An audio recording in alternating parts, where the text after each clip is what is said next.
Magandang araw! Sama-sama tayong matuto sa Teacher Sal Learning Resource Channel.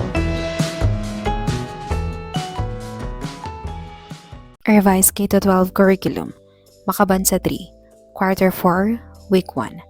Kahulugan, mga katangian ng isang aktibong Pilipino, mga katangian at papel ng isang aktibong Pilipino sa lipunan. Para sa unang araw, kahulugan ng pagiging aktibong Pilipino. Ano ang ginagawa ng mga taong ito? Ano ang nag-uudyok sa kanila na gumawa ng mga bagay na ito? Para sa layunin ng ating aralin na ipaliliwanag ang kahulugan ng pagiging aktibong Pilipino, nasasabi ang kahalagahan ng pagiging aktibong Pilipino sa lipunan. Ang salitang aktibo ay tumutukoy sa isang tao o bagay na may kilos, gumagalaw o nagsasagawa ng isang bagay. Ang isang mamamayan ay isang individual na legal na kabilang sa isang partikular na bansa o estado. Ang lipunan ay isang pangkat na mga tao na nakikipag-ugnayan sa isa't isa at nagbabahagi ng isang kultura. Basahin ang teksto. Mga ambag ni Jose Rizal. Si Jose Rizal, ang ating pambansang bayani, ay isang multifaceted na individual na nag-iiwan ng malalim na marka sa kasaysayan ng Pilipinas. Bilang isang doktor, manunulat at revolusyonaryo, nagamit niya ang kanyang talino at impluwensya upang labanan ang mga kasamaan ng kolonyalismong Espanyol at upang mag-udyok ng pagbabago sa lipunan. Narito ang mga pangunahing katangian at ambag ni Rizal. Matalinong intelektual. Nagtapos si Rizal ng medisina at nag-aral ng iba't ibang larangan. Ginamit niya ang kanyang kaalaman upang ilantad ang mga kalupitan ng mga Kastila sa kanyang mga nobela, ang Noli Me Tangere at El Filibusterismo. Makabayang Pilipino. Ang kanyang pagmamahal sa bayan ang nag-udyok sa kanya upang isulat ang kanyang mga nobela at upang mag-organisa ng mga kilusan upang makamit ang kalayaan ng Pilipinas. Masipag at masikhay, si Rizal ay kilala sa kanyang kasipagan at determinasyon. Nag-aral siya ng mabuti, nagsulat ng mga artikulo at tula at naglakbay sa iba't ibang bansa upang makalikom ng suporta para sa kanyang mga adhikain. Malikhain at mapanuri.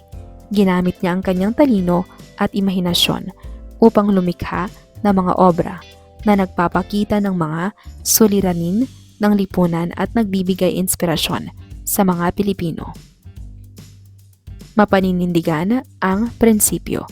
Kahit na nahaharap sa maraming pagsubok, nanatili siyang matatag sa kanyang paniniwala at hindi tumigil sa paglaban para sa kalayaan ng Pilipinas. Ang mga ginawa ni Rizal ay nag-iwan ng malaking impluwensya sa kasaysayan ng Pilipinas. Ang kanyang mga akda ay naging inspirasyon sa mga Pilipino na lumaban para sa kanilang karapatan at kalayaan. Ang kanyang pagkamatay ay naging hudyat ng pag-alsa laban sa mga Espanyol. Ang pamana ni Rizal ay patuloy na nabubuhay sa puso ng bawat Pilipino. Siya ay isang simbolo ng pag-asa, pagkakaisa at pagmamahal sa bayan. Ang kanyang mga aral ay nagsisilbing gabay sa atin upang maging mas mabuting mamamayan at upang magpatuloy sa pagsusulong ng pag-unlad ng ating bansa.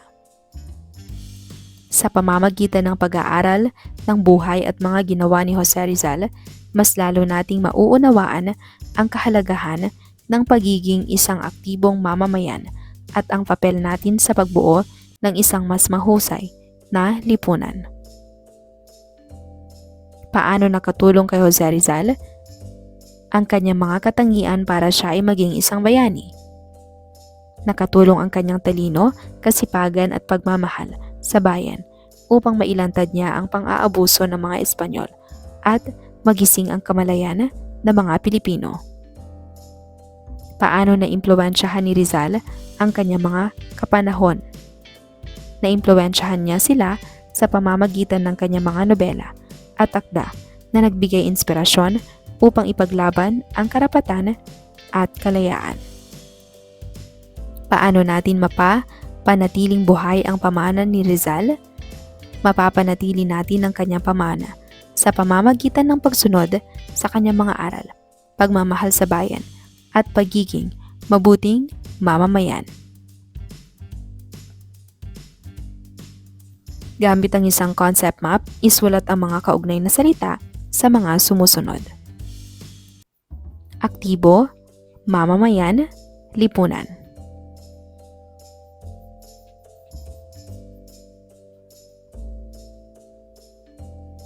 Ang salitang aktibo ay tumutukoy sa isang tao o bagay na may kilos, gumagalaw o nagsasagawa ng isang bagay. Ang isang mamamayan ay isang individual na legal na kabilang sa isang partikular na bansa o estado. Bilang isang mamamayan, mayroon kang mga karapatan at responsibilidad sa iyong komunidad at bansa. Halimbawa ng isang aktibong mamamayan, isang taong nagbobolontaryo sa isang samahang pangkabuhayan, isang mag-aaral na aktibo sa mga organisasyong pampaaralan, isang mamamayang sumusulat sa mga opisyal ng pamahalaan upang ipahayag ang kanyang mga hinaing, isang negosyanteng sumusuporta sa mga lokal na produkto. Ang isang aktibong mamamayan ay isang mahalagang bahagi ng isang malusog at umuunlad na lipunan. Ang kanilang mga kontribusyon ay nakakatulong upang mapabuti ang buhay ng lahat. Bakit dapat na maging isang aktibong Pilipino? Gumawa ng maikling sanaysay tungkol sa isang aktibong mag-aaral sa paaralan. Para sa ikalawang araw, mga katangian ng isang aktibong Pilipino. Ano ang kahulugan ng aktibong mamamayan? Paano na ipakikita ito sa paaralan sa lipunang kinabibilangan? Natutukoy ang mga katangian ng isang aktibong Pilipino. Natatalakay ang mga sumusunod na katangian ng isang aktibong Pilipino: makabayan, proactive, mahusay makibagay, matatag, resilient. Makabayan, isang taong mahal ang kanyang bayan at handang ipagtanggol ito. Proactive, isang taong kumikilos ng may pagpaplano at paghahanda upang maiwasan ang mga problema o upang makamit ang mga layunin. Mahusay makibagay, isang taong madaling makisama sa iba at may kakayahang magtrabaho ng maayos sa isang grupo. Matatag o resilient, isang taong may kakayahang mabilis na makabangon mula sa mga pagsubok at pagkabigo. Ano o sino ang makikita sa mga larawan? Bakit maituturing na aktibong mamamayan ang mga nasa larawan? Ano kaya ang mga katangian na taglay ang mga nabanggit na halimbawa? Ang pagiging isang aktibong mamamayang Pilipino ay hindi lamang isang tungkulin, kundi isang pribilehyo. Ito ay ang paggamit ng ating mga kakayahan at impluwensya upang mag-ambag sa pag-unlad ng ating bansa. Ang isang aktibong mamamayang Pilipino ay dapat na makabayan. Ang isang makabayang Pilipino ay mayroong malalim na pagmamahal sa kanyang bayan. Nagpapakita siya ng pagmamalaki sa kultura, kasaysayan at mga nagawa ng Pilipinas. Sinusuportahan niya ang mga lokal na produkto at serbisyo at nagsusumikap na itaguyod ang interes ng bansa sa lahat ng pagkakataon. Proactive. Ang isang proactive na Pilipino ay hindi lamang naghihintay na may kumilos, kundi siya mismo ang nagsisimula ng mga pagbabago. Hindi siya natatakot na magsalita at kumilos upang magawa ang mga bagay na kanyang pinapangarap para sa bansa. Mahusay makibagay. Ang isang Pilipinong mahusay makibagay ay may kakayahang umangkop sa iba't ibang sitwasyon at makipagtulungan sa iba't ibang uri ng tao. Mahalaga ang katangiang ito sa pagbuo ng mga malalakas na relasyon at sa pagkamit ng mga karaniwang layunin. Matatag o resilient. Ang mga Pilipino ay kilala sa kanilang katatagan kahit na maraming pagsubok ang ating hinaharap tulad ng mga kalamidad at pandemya. Ang mga Pilipino ay may kakayahang bumangon at magpatuloy. Pumili ng isang katangian ng aktibong mamamayan at paano mo ito maipakikita sa pamilya, paaralan at lipunang kinabibilangan.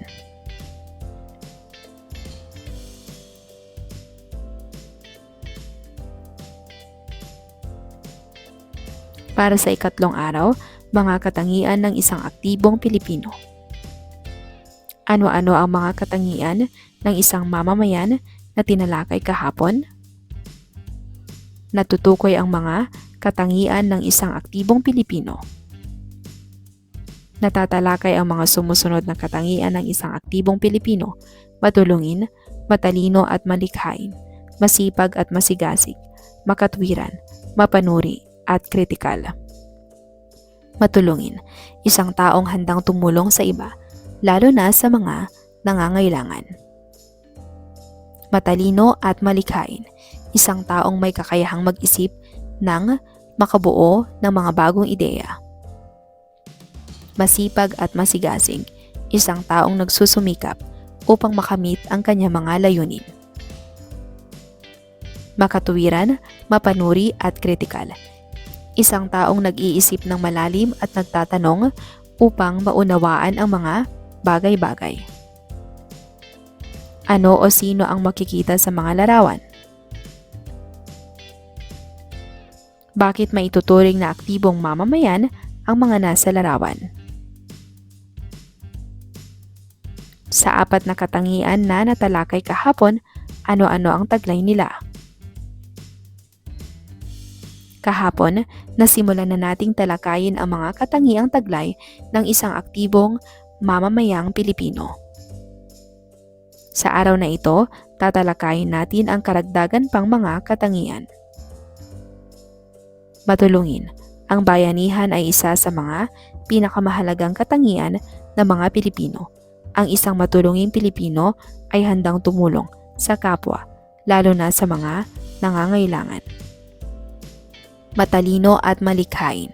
Ang mga Pilipino ay kilala sa kanilang pagkamalikhain. Ginagamit natin ang ating talino upang makahanap ng mga makabagong solusyon sa mga problema. Masipag at masigasig. Ang mga Pilipino ay kilala sa kanilang pagiging masipag. Hindi tayo natatakot magtrabaho ng husto upang makamit ang ating mga layunin. Pumili ng isang katangian ng aktibong mamamayan at paano mo ito maipakikita sa pamilya, paaralan at lipunang kinabibilangan. Sumulat ng isang sanaysay tungkol sa katangian ng isang aktibong mag-aaral. Para sa ika-4 na araw, ang papel ng isang aktibong Pilipino sa lipunan. Ano-ano ang mga katangian ng isang aktibong mamamayan na tinalakay sa linggong ito? Natatalakay ang papel ng isang aktibong Pilipino sa lipunang kinabibilangan na kagagawa ng isang paglilingkod sa komunidad. Ang paglilingkod sa komunidad ay isang voluntaryong gawain na isinasagawa ng isang tao o grupo para sa kapakanan ng kanilang komunidad. Pagiging isang modelo, ang isang aktibong mamamayan ay nagsisilbing halimbawa sa iba kapag nakita ng mga tao ang kanyang dedikasyon at pagmamahal sa kanyang komunidad. Mas malamang na sila ay mahikayat na gawin din ang pareho. Paglutas ng mga problema. Ang mga aktibong mamamayan ay hindi lamang nagrereklamo tungkol sa mga problema sa kanilang komunidad, kundi naghahanap din sila ng mga solusyon at aktibong nakikilahok sa paglutas nito. Pagpapalakas ng mga ugnayan sa komunidad. Ang mga aktibong mamamayan ay nagtataguyod ng pagkakaisa at pagtutulungan sa kanilang komunidad. Pag-iingat sa kapaligiran. Ang mga aktibong mamamayan ay nag-aalaga sa kanilang kapaligiran sa pamamagitan ng pagre-recycle, pagtatanim ng mga puno, at paglaban sa polusyon. Pagsuporta sa mga lokal na negosyo. Ang pagbili ng mga produkto mula sa mga lokal na negosyo ay isang paraan upang suportahan ang ekonomiya ng komunidad. Pakikilahok sa mga gawaing pampamayanan. Ang pagbibigay ng oras at talento sa mga proyekto ng komunidad ay isang paraan upang mag-ambag ng pag-unlad nito.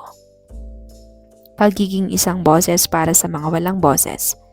Ang mga aktibong mamamayan ay nagtataguyod ng mga karapatan ng mga marginalized na sektor ng lipunan. Gawin paglilingkod sa komunidad, school cleanup drive. Kayo ay maglilinis sa isang bahagi ng inyong paaralan bilang paglilingkod sa komunidad. Kumusta ang karanasan sa gawain? Magbigay pa ng mga pamamaraan upang maipakita ang paglilingkod sa komunidad. Ang ginawang paglilingkod sa komunidad na cleanup drive ay pagpapakita ng pagiging aktibo. Pero ano ba ang papel na ginagampanan ng isang aktibong mamamayan sa kinabibilangang niyang komunidad? Ang isang aktibong Pilipino ay isang taong may malasakit sa kanyang kapwa at sa kanyang komunidad. Siya ay isang taong handang gumawa ng pagbabago at nagsusumikap upang maging isang positibong impluwensya sa buhay ng iba. Paano mo maipakikita ang isa kang aktibong batang Pilipino sa kinabibilangan mong komunidad? Ang pakikilahok ng mga bata sa cleanup drive at talakayan ang pagtataya sa natutuhan.